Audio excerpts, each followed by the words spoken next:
बात होगी हरियाणा की। देसा में देश हरियाणा, जित दूध दही का खाना, पर खाने की बात नहीं होगी, चुनाव की बात हो रही है। और चुनाव को लेकर ऐसा राजनीतिक अखाड़ा सज गया है हरियाणा में। यहां पर हर तरह के दांव आजमाए जा रहे हैं।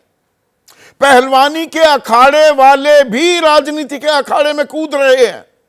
ताल ठोकी जा रही है मुख्यमंत्री बनने की। लोकसभा सांसद, राज्यसभा सांसद वो विधायकी का चुनाव लड़ने का मन बना रहे हैं। प्रॉब्लम ऑफ प्लेंटी होती जा रही है और कई जगह आंसू भी छलक रहे हैं। विद्रोह का बिगुल बजाया जा रहा है, इस्तीफों की झड़ी लगाई जा रही है, डराया धमकाया जा रहा है, हंसाया भी जा रहा है और रुलाया भी जा रहा है। और सब चुनाव के चलते हरियाणा में। और आज की बड़ी खबर क्या रही? कांग्रेस ने पहलवानी के अखाड़े से देश के दो बड़े सुपरस्टार्स, देश की आन बान और शान, देश के दो पहलवानों को अपने कुनबे में जोड़ लिया, अपनी पार्टी में शामिल कर लिया। विनेश फोगाट, कई बार यह बात कही जा चुकी है लेकिन फिर से कहने में भी कोई हर्जा नहीं है कि 100 ग्राम वजन ज्यादा होने के चलते जो वो पदक नहीं जीत पाई पेरिस ओलंपिक्स में, उसने 140 करोड़ लोगों का दिल तोड़ दिया। लेकिन अब क्या बीजेपी का किला भी तोड़ेंगी विनेश फोगाट? और साथ ही साथ बजरंग पूनिया, जो कदम ताल करते दिखे थे पिछले साल, यौन शोषण के गंभीर आरोप लगाए थे पहलवानों ने, महिला पहलवानों ने, लेकिन बजरंग पूनिया भी उनके साथ कदम से कदम मिला रहे थे। आरोप लगे थे बीजेपी के वरिष्ठ नेता, उनके सांसद और रेसलिंग फेडरेशन ऑफ इंडिया के उस वक्त के अध्यक्ष ब्रजभूषण शरण सिंह पर। अब वो कांग्रेस में आ गई। अब जुलाना से टिकट का आकलन भी किया जा रहा है कि जुलाना से, जींद के जुलाना से विनेश को उतारा जाएगा।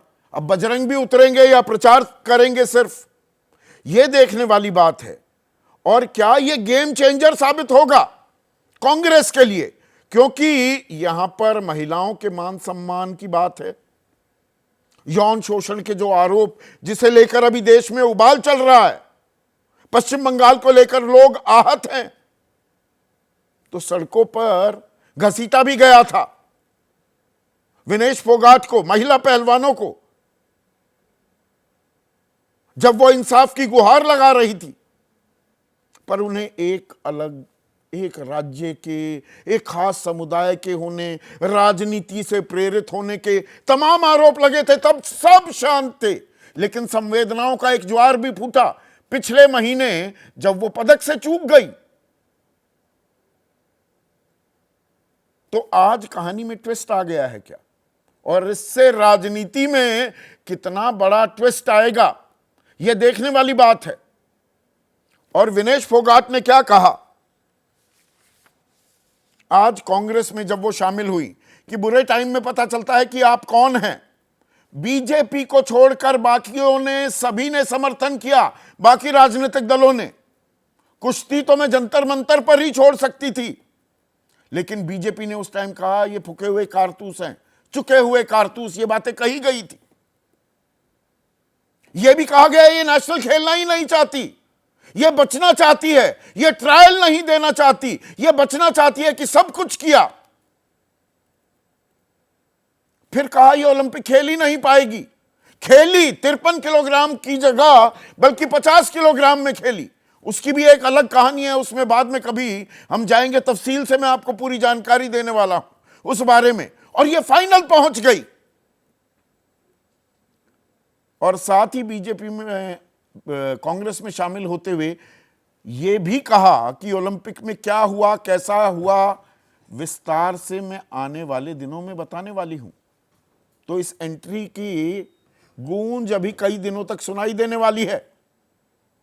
और बजरंग पूनिया ने भी कहा कि विनेश फाइनल से बाहर हुई तो बीजेपी आईटी सेल ने जश्न मनाया था। हम खिलाड़ियों, महिलाओं, किसानों के साथ खड़े रहेंगे।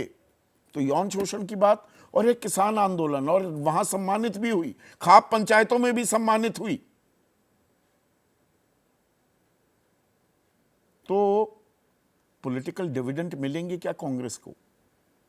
अब यह सिक्के का एक ही पहलू है, मैं कभी एक पहलू की बात नहीं करता हूं, दूसरा पहलू भी है। साक्षी मलिक भी इनके साथ बैठी थी धरने पर, जंतर मंतर पर, जहां पर टेंट उखाड़ दिए गए थे, मोबाइल टॉयलेट्स हटा दिए गए थे, फट्टे, लकड़ी के फट्टे जिस पर वो सोती थी वो भी वहां से हटा दिए गए थे।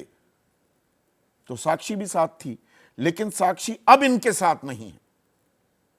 वो कह रही हैं कि विनेश बजरंग का निजी फैसला है। मेरा मानना है कि हमें त्याग करना चाहिए। नेता बनने का ऑफर मेरे पास भी था, हमें अंत तक लड़ना है महिलाओं के लिए, मेरा आंदोलन जारी, आंदोलन को गलत रूप ना दिया जाए। यानी कि राजनीति के प्यादे राजनीतिक मोहरे ना बन जाएं, यह आशंका जाहिर कर रही हैं साक्षी मलिक। और इसमें क्या वो कुछ गलत कह रही है? यह अपने आप में एक अहम सवाल है।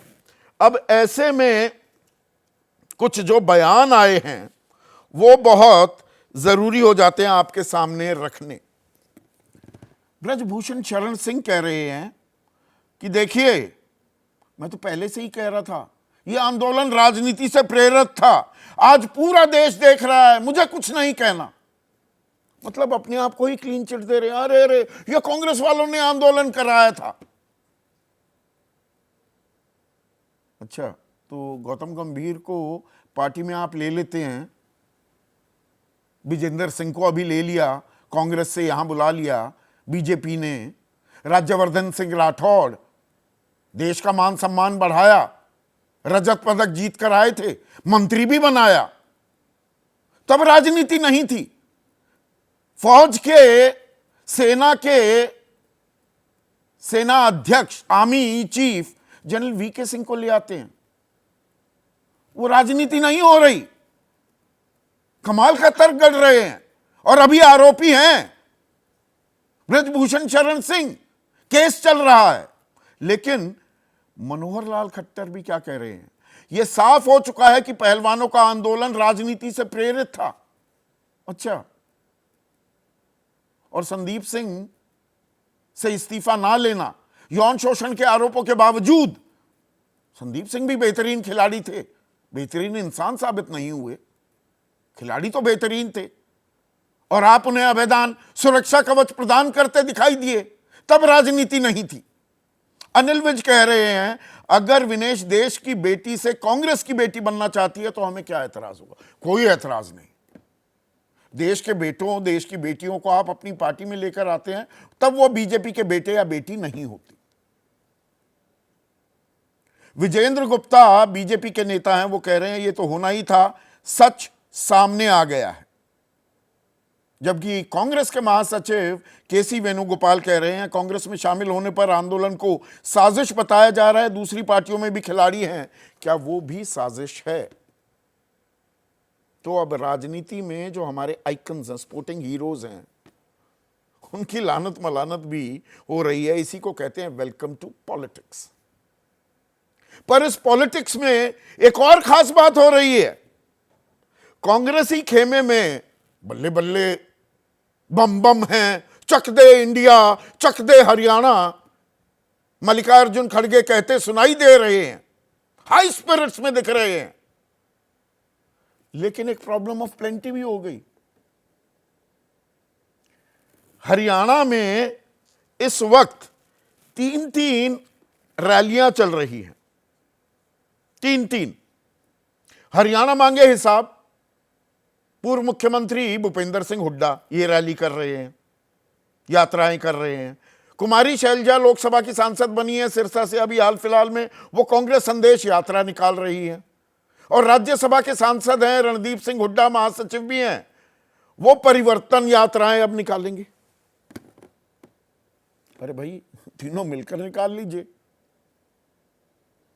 अब हुड्डा फ्रंट रनर माने जा रहे हैं मुख्यमंत्री पद के लिए, तो रणदीप सुरजेवाला कह रहे हैं मैं भी मुख्यमंत्री बनना चाहता हूं और चुनाव लड़ना चाहता हूं। कुमारी शैलजा भी चुनाव लड़ना चाहती हैं, वो लोकसभा सांसद हैं। तो भूपेंद्र सिंह हुड्डा के बेटे दीपेंद्र हुड्डा, जो खुद लोकसभा सांसद हैं, वो राज्यसभा में भी थे, वो कह रहे हैं मैं भी चुनाव लड़ना चाहता हूं। राज्यसभा छोड़ेंगे, लोकसभा बन गए, अब लोकसभा भी छोड़ने को तैयार है, विधायक बनेंगे। पेशबंदी है मुख्यमंत्री की कुर्सी की। अभी 71 उम्मीदवारों की लिस्ट आनी है, एक और पेंच, भाई हम साथ साथ हैं। राहुल गांधी ने कहा विपक्ष को यह संदेश देना है, पर 5 सीट देने को तैयार होती दिख रही थी कांग्रेस। आम आदमी पार्टी को वो रास नहीं आ रहा, वो 10 पर अटके हुए थे। अब खबर ये आ रही है कि बातचीत टूट गई है, 50 सीटों पर आम आदमी पार्टी लड़ेगी या कुछ बनता दिखेगा। और उधर बीजेपी में 67 उम्मीदवारों की लिस्ट तो आ गई, पर वो लिस्ट ऐसी आई कि 2 मंत्री, रणजीत सिंह चौटाला और बिशंबर सिंह वाल्मीकि, वो नाराज हो गए, वो बागी हो गए, पार्टी से इस्तीफा दे दिया। लक्ष्मण नापा हैं विधायक रातिया से, जीएल शर्मा उपाध्यक्ष और फरीदाबाद के इंचार्ज, भद्रा से एमएलए सुखविंदर चौरान, बीजेपी पिछड़ा मोर्चा के अध्यक्ष करणदेव कंबोज, सब छोड़ रहे हैं पार्टी। बीजेपी में ऐसा नहीं होता है। उधर सावित्री जिंदल, नवीन जिंदल अभी अभी आए हैं, कुरुक्षेत्र से लोकसभा सांसद बन गए, कांग्रेस से आए। उनकी मां कह रही है मैं तो चुनाव लड़ूंगी और मैं तो हिसार से लड़ूंगी। एक मंत्री हैं कविता जैन, आंखों में आंसू भरकर प्रण ले रही है मैं तो चुनाव लड़ूंगी। और बाहरियों की बहार आ गई है बीजेपी में। जेजेपी से जितने लोग आए सबको टिकट देती घूम रही है पार्टी, वो देवेंद्र बबली हो, गौतम हो, तमाम जो लोग आए हैं।